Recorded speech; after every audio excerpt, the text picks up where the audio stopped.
Deuteronomy chapter 22, New International Version.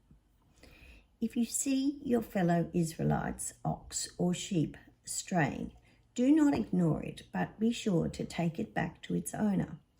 If they do not live near you, or if you do not know who owns it, take it home with you and keep it until they come looking for it, then give it back.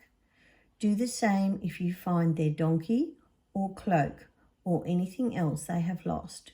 Do not ignore it. If you see your fellow Israelites' donkey or ox fallen on the road, do not ignore it. Help the owner get it to its feet. A woman must not wear men's clothing, nor a man wear women's clothing, for the Lord your God detests anyone who does this. If you come across a bird's nest beside the road, either in a tree or on the ground, and the mother is sitting on the young or on the eggs, do not take the mother with the young. You may take the young, but be sure to let the mother go, so that it may go well with you and you may have a long life. When you build a new house, make a parapet around your roof, so that you do not bring the guilt of bloodshed on your house if someone falls from the roof. Do not plant two kinds of seeds in your vineyard. If you do, not only the crops you plant, but also the fruit of the vineyard will be defiled. Do not plow with an ox and a donkey yoked together. Do not wear clothes of wool and linen woven together. Make tassels on the four corners of the cloak you wear.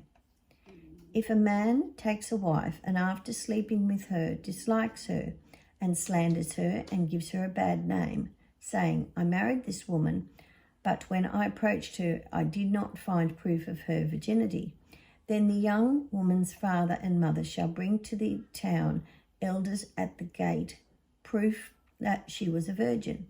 Her father will say to the elders, I gave my daughter in marriage to this man, but he dislikes her. Now he has slandered her and said, I did not find your daughter to be a virgin, but here is the proof of my daughter's virginity. Then her parents shall display the cloth before the elders of the town, and the elders shall take the man and punish him.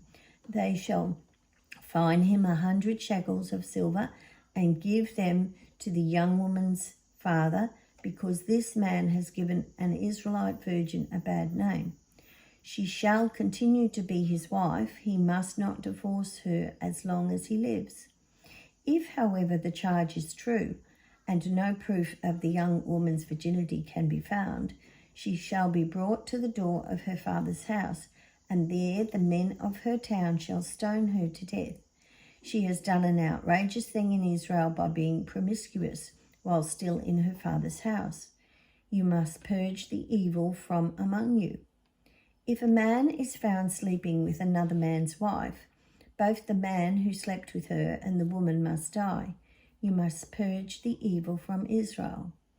If a man happens to meet in a town a virgin pledged to be married and he sleeps with her, you shall take both of them to the gate of that town and stone them to death. The young woman because she was in the town and did not scream for help, and the man because he violated another man's wife. You must purge the evil from among you.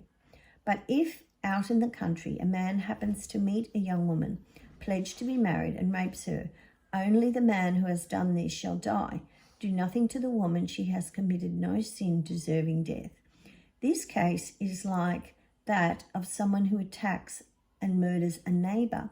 For the man found the young woman out in the country, and though the betrothed woman screamed, there was no one to rescue her.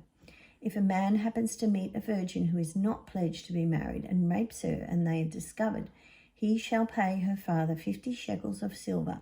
He must marry the young woman, for he has violated her, and he can never divorce her for as long as he lives.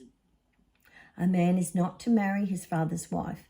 He must not dishonor his father's bed.